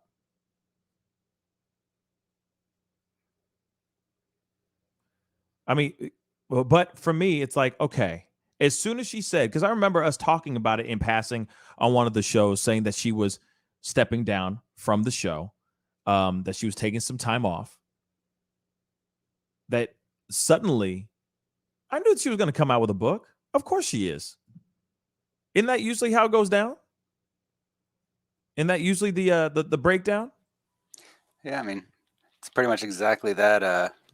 Like a child of a celebrity trying to get off of her father's popularity, make some noise and racket, get some clapback, and then has someone write a book for her, puts her name on it, profits off of everything. It's kind of your celebrity child standard playbook almost.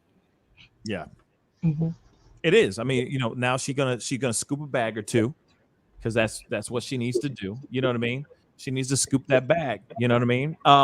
Laura Estrada on YouTube. Thank you so much for being a member for 3 months. I really do appreciate it. She just said, "I blame the publishers who make money off these peeps gossip and victimhood, and the public buy it. We need to stop." You are not wrong. I mean, people are going to feed into it because there are people who are huge fans of Meghan McCain. Let's keep it straight funky. There was a lot of people that were very upset, at least on the conservative side, that were very upset when they said, when she said, I'm sorry, that she was leaving. Of course, people were surprised and wondering why. And she just said, I just need some time off. She's going to be vague. Why? Because she got a book about to drop. Shoot, she left in July? She left sometime in July, if I remember correctly. It was in the summertime where she made her announcement. And it's October. That's plenty of time to write a book. Or there's plenty of time to pay a ghostwriter to write your book. Mm-hmm. I'm just being real that she's probably been writing for the past couple years already anyway.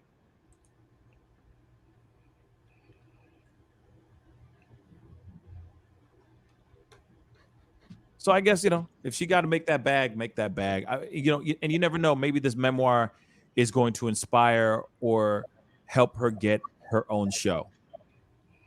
And to me, it's like I feel like, what is there to write about? I mean, literally, her whole existence was based off the work of her father. Like, to me, that's the very essence of not necessarily nepotism, but someone who has that generational identity, that generational wealth, that that celebutante status. Like, what did Meghan McCain really do to gain the clout that she has for political commentary? Like, for me, it's just like she blew up out of nowhere because her father was somebody, and I, at least Whoopi Goldberg built a career. She built a career, and then she moved into, her own commentary with this show. Like, I see her career. I see it from inception to growth. Like, Meghan is like, I was born, this is who my father is. Yay, me. And then now pity me. Like, I'm self-grandizing, but I want pity, while I forget about other people's experiences and just disregard them because they don't matter. Why? Because I'm Meghan McCain, the daughter of John McCain. Like, yeah. I mean, but isn't that how Hollywood is anyway? I mean, Yeah. It's all nepotism, and it's all about, you are Tom Hanks' son, or you are, this, that, and the third. Therefore, that's why you are even on this show. It doesn't even matter if you're even talented or not. You are a name, and that's all that freaking matters. I mean, that's kind of how it is. So she's just playing right into the system, whether or not she's good or not. But she has, because because she's been on there for 4+ years, she's gained an audience now. And now they think of Meghan McCain instead of John McCain. And now she's got a book out. And now she's making these claims that it was a toxic environment, which obviously is going to give her more looks and more interest in all of this. Right. And she complains about people using the system and wanting to benefit from the system, but yet she benefits from this system. It just cracks me up that that there's no perspective taking at all, like none whatsoever. At all. She benefits from the same system that she hates that other people benefit from. But in some way, in shape, or form, she benefits in a way that generates wealth for her, while others benefit in a way that keeps them stagnant. Yeah. What I find interesting too is that I mean, she wouldn't be where she is right now if it wasn't for her name. But at the same time, it's like, why would you go? Because it is kind of a fad right now, but she is kind of behind on the wave, though. But it is still kind of a fad to say that the using the toxic environment ploy, because during the panty, right? Because we're still in it, obviously, but in the very beginning, they were basically saying that about Sharon Osbourne. Then they were trying really, really hard to cancel Ellen DeGeneres, saying how toxic the environment was on her set. Now she's saying this. She's trying to be like a whistleblower, I guess, about the environment of being on set of The View. And let me just say this. Just because someone turns to you and says, maybe you do have somebody that like at work that you don't like, that you don't get along with. And they say, I mean, maybe you guys just have that kind of venomous type of dialogue. God knows what Meghan McCain said to Joy Behar. God knows what she said that would make Joy say, we didn't really miss you while you were here. We didn't miss you while you were here. Just so you know, we didn't miss you. But like I said, I'm sure there's a lot more in that memoir than just her saying that Joy Behar said this one thing. But like I said, I think she's just trying to get what she can. She's trying to, get some monies, get people to buy the book so that they can get all the dirty details about all this. But yeah, it's like I said, it's interesting. It's interesting. And that's another thing is I feel like when it comes to Meghan McCain, I feel like she was always like, people dislike her because of her politics. And to me, it wasn't even about her politics. It was one thing back to how she dismissed other people's stories and other people's narratives and other people's struggles without seeing how she fits into that narrative. To me, it wasn't even about her political affiliation. And the fact that she doesn't see that, it just is laughable, because to me, it wasn't about her politics. It was always about like her view of other people. Yeah. Like she came off as the mean girl. Like she was like, to me, she came off as like the Regina George, like the girl I don't like in school because she's nasty. She's got it's like what he just said. She's got a nasty attitude. It had nothing to do with me about her politics. Right. I can understand her politics. I can understand them. Like their politics, they're your views and they're your values. That's one thing. But it's how you treat people with your views and values. And she just oftentimes just treated people so horribly. Isn't that kind of the whole MO though of a conservative voice nowadays? It's this what's the word? It's this better than you type of attitude. It's this, God, I hate to use this person's name, but CO, you know what I'm talking about. It's that whole demeanor. Even Tommy Lahren was another one, for example. Remember her? That's a throwback. But it's it's one of those things where like it's this attitude of like this know-it-all type of demeanor. And it's funny because it's not what you're saying, it's how you're saying it in a way. It's people don't remember what you said. People remember how you made them feel more than they remember what you said. And what's so crazy about that is you look at a lot of these conservative voices that are out here, and instead of actually talking, it's more like, you should know this, you idiots. It's that kind of attitude. But it's the same on the left. It's why I no longer really watch TYT. You know, like it went into commentary. Like Anna Kasparian is so smart. She is so smart. You know, Cenk, he is so smart. But then their commentary started to move into making fun of people and calling Tommy Tomato and all this other stuff. And I'm like, that to me, like, you do it, but then you lose your credibility. Like, just focus on the facts and focus on your message, right? Like, it was good when you were focusing on the politics and stating what being a progressive is all about and what being a Justice Democrat is all about. But, you know, we see it on the left. We see it with cancel culture. Both sides do these things to each other, and it's all disgusting. Yeah, it's pretty bad. It is pretty bad. I guess maybe it's just the people I'm listening to, the people that I do watch. I don't, no offense to TYT, I just stopped watching them a while back. I did too. I just couldn't take it. I just stopped watching. And maybe that's what it was. Maybe that's why. Because it was just the same, like, it was the same what's the word? Cadence. It was the same cadence to me. And for me, I'm like, you know, I want to talk to somebody. I want to hear them talk to me, not just talk at me. And that's just me, right? And I think that there are certain people that are out there that have been thrust into the forefront, onto the platforms of pop culture and all that, that I've seen more on the conservative side than on the liberal side, that are just very strong voices. They're strong, but they're strong on what they say.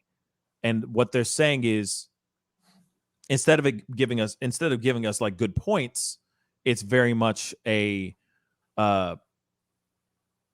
you should have known this, you dumbass. That's what it feels like to me when I'm listening to certain voices. And lately it has been mostly voices like that. Like, duh, you should have known this. And it's like, bruh, come on now. Not all of us wax political, all right?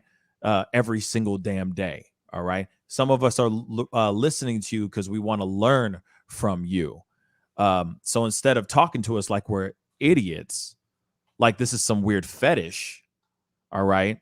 Talk to us like we actually matter. You know, talk to us like we're your friend, not the enemy. And I've just noticed that's like the approach nowadays. And it's like, well, okay, fine. That's you. But I feel like there should be a different approach out there. Because then maybe people will actually listen to you. Or sorry, more people will actually listen to you. You know what I mean?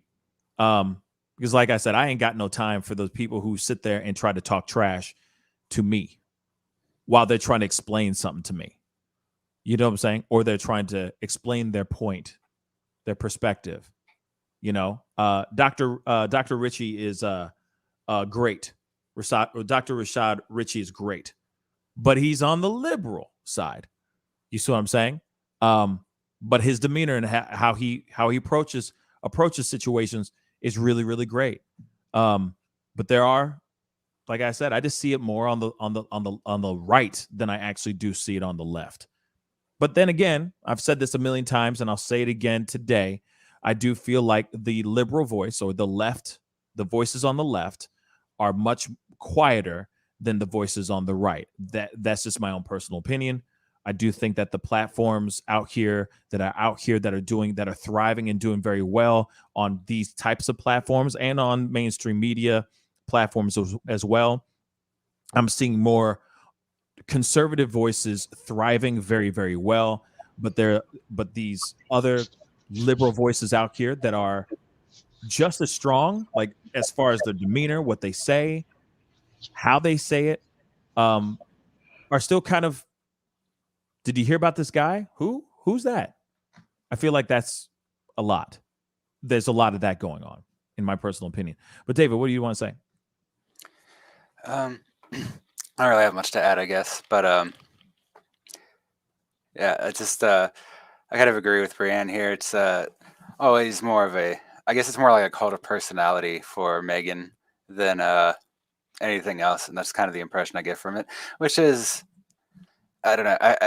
We're talking of like as the left and right get more extreme. I think this is like the version kind of the right getting more extreme, at least in mixed media. Not talking about like the far right media type thing, but I mean, she kind of fits the playbook there of just creating an argument over contradiction and then going back and looking at it and trying to repaint it to make herself look in a better light. I mean, I don't necessarily watch the show that much. I've only seen it a few times. I do remember that there was at least one scene where they were trying to go to a commercial break, but Meghan wouldn't let them because she wanted to keep yelling. But I mean, you can see that it becomes problematic after a certain point within the show itself, and that's not. And on top of that, like Brianne was talking about, you do have this more partisan kind of direction coming from both sides right now, where it's kind of reductionism is what I would call it. It's more of a reductionism than really engaging the other side. And that's kind of what we're seeing from both groups, I think. But it does describe Meghan perfectly in this case, I think. Yeah, like I said, everybody has we all have a place to be heard, right? We all have a right to be heard and speak our own personal opinions and all that. But for me, when it comes to this Meghan McCain thing and her coming out with this book, I'm just not surprised. And I don't think she should be turning this into a book. The whole purpose of your show is supposed to be toxic. You could see it like I said, you could see it in the show. You could see it in the conversations that they're having live on the show. They're having uncomfortable conversations with people who don't give a damn about the other person's feelings or their views, which is funny because it's called The View, right? But they don't really give a damn about each other's views unless it agrees, unless it coincides with them, unless it goes with their whole narrative. But if it doesn't, they don't give a damn. Let's keep it real. So are you surprised that you're going to be working in a toxic environment where everybody is trying to one-up each other? I think not. I'm not surprised. Like I said, it is not a surprise to me. And but guess what? People are going to buy that book. People are going to buy that mother-loving book. But anyway, guys, that is the show today. I want to say a big thank you to David and Brianne for being on today. Thank you guys so much. Yeah, it was a Thanks fun for show. having me. Yeah, it was always fun. Yeah. Never a dull moment on this show, man. We went all over the place. We made fun of Kanye's or Ye's haircut. We talked about missionaries in Haiti. We went international, and then we came back and talked about little old McCain and that show. And I mistaked Oprah with Whoopi, or the other way around too. So hey, it's one hell of a show, guys. One hell of a show today. So do me a favor, guys, before you head out, hit that like button down below. That would really mean a lot. And of course, for those of y'all who are watching this show for the very first time, please destroy, nuke, crush that subscribe button. It'd be really appreciated. And of course, we do have a join button down below if you want to help become a member of this channel. Please help this little channel that could. All right, we would really appreciate it. So definitely, we got that join button, or you can join our Patreon, patreon.com/the Pascal Show. I got a lot of stuff over there, content, behind the scenes footage, so on and so forth, on projects and things that I have been doing and things that are coming up around the bend very soon as well. So please go and check those things out. You know what I mean? Go check those things out and make a decision. Maybe you want to help out in any way, it'd be great. All right. I also do have one last thing to say. Two different things. One of them, we have some more merch. We've been adding some more things onto the PascalShowMerch.com website. So we still do have the limited edition breast cancer awareness t-shirts and hoodies. Like I said, every last one of them, proceeds are going to a breast cancer awareness foundation. But also every single last one of them, I am personally signing every single shirt and hoodie. So please go check that out. But on top of that, we've added in more merch, different shirts and all that. And we're still adding more things because it's still a brand new website for us. You know what I mean? We're still adding more stuff in there. So please go hit it. Check it out. You don't have to save the boobies. If you just want to save a show like mine, please go buy a t-shirt or two. Okay. But, also please save the boobies. Shameless plug. Just save the boobies. All right.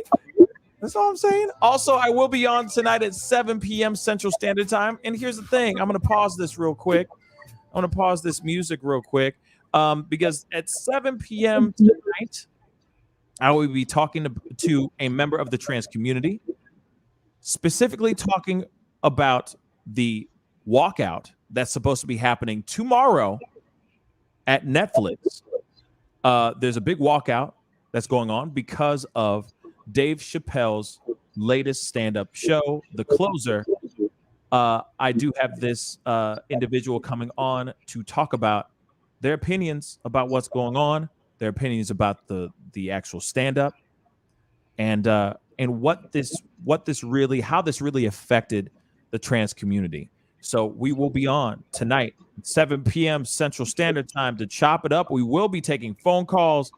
I might even do video, open it up to a video panel. But this particular individual is down to sit down and chop it up and get real about this whole conversation. So with that being said, please be sure to tune in tonight at 7 p.m. Central Standard Time. If you are interested in having this conversation, definitely you want to tune in, okay? Just wanted to make that abundantly clear. But anyway, guys, it is time to get going. I love all your faces. I'll see you guys tonight at 7 p.m. Central Standard Time. Be good to yourselves. Be good to one another. And I'll see you guys tonight. This is The Pascal Show. Bye. Homeowners and property managers, if you're looking for effective and humane ways to remove wild animals and deal with the damage that they have caused, we have good news for you. Introducing Wildlife Command Center, a professional nuisance wildlife management company specializing in providing animal removal for residential, industrial, and commercial clients. We are the only wildlife company that checks 70 different areas on a structure to determine the answers to the following questions. Exactly which animal are we dealing with? How is the animal getting inside the home? What kind of damage is the animal doing to the structure?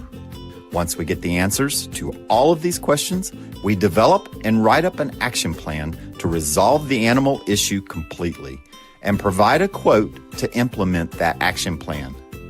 We perform a very in-depth 70-point wildlife inspection. From visually inspecting the highest point, the chimney, to physically crawling inside the attic space and looking for animals, chewed wires, fecal matter, chewed structural wood. We inspect everything. Our inspection process covers all of the following 70 points: animal-proof chimney cap, roof ridge vents, roof to soffit junctions, dormer fascia, attic gable vents, gutter lines, fascia trim, garage door, utility penetrations, water, gas, electric, and cable, bathroom vents, attic roof ridge vents, attic electrical, wiring, junctions, boxes, and lighting, concrete decks, additions, wooden crawl spaces, basement plumbing, penetrations, ceiling, floor, and wall. Wildlife Command Center's mission is to deliver the finest quality wildlife removal and pest control service that is safe for the environment. For more information, Call us now.